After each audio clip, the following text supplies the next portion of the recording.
Energiyani tejash, undan oqilona foydalanish va energiya samaradorligini oshirish to'g'risidagi qonun loyihasi respublikamizda 80 milliard kilovat soatdan ortiq energiya iste'mol qilindi. Isitish yoki maishiy, ya'ni aholida bino inshootlarida bo'lgan energiya iste'molini qaraydigan bo'lsak, bu rivojlangan davlatlarga nisbatan 3 barobar baland. Barcha mana shu ijtimoiy soha obyektlari issiqlik ta'minot tizimidan butunlay ajratiladimi? Energetika sohasi hozirgidagi zarar va subsidiya bilan ishlasa, O'zbekistonning iqtisodiyoti rivojlanmaydi. Butun respublikadagi boymi, kambag'almi, kerakmi, kerak emasmi subsidiyalar kelmoqda. Ya'ni bugungi kunda bu subsidiyalarimiz manzilli bo'lmagani uchun samarasiz. Necha foiz aholi iste'moli to'g'ri keladi. Narx bo'yicha qanday siyosat olib boriladi? Ya'ni import va eksport. Elektr energiyani 1 kilovatini ishlab chiqarish 990 so'm.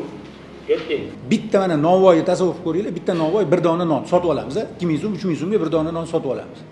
Agar o'sha nonga ketgan un, suv, mehnat, tuz, hamma xarajatlarni qoplagandan keyin o'sha bir dona nonning ustidan 200 so'm daromad qilmasa nonvoy non yopmaydi. Xalq non yemaydi. To'g'rimi?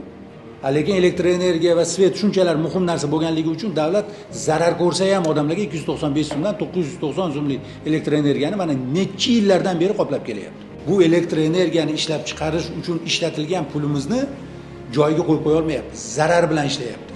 Biz keragidan arzonga beryapmiz, uni pulini byudjetdan to'lab beryapmiz. 14 trillion so'm iste'molchilarni ishlatgan elektr energiyasidan ko'rgan zararni qoplash uchun byudjetdan yo'naltirilgan mablag'. Bu 1 yil ichida. Umuman sohaga olganda 30 trillionga yaqin subsidiyalar berilmoqda. Aholi tomonidan mana shu elektr energiyasini ishlatilish qanchalik samarali?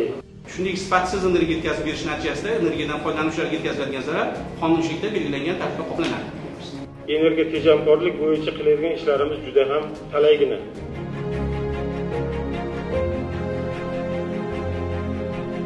To'rt sotixlik uy bo'ladigan bo'lsa, uyda kamida 3 ta yoki 4 ta xona xo'jalik borda, bitta xonadonda.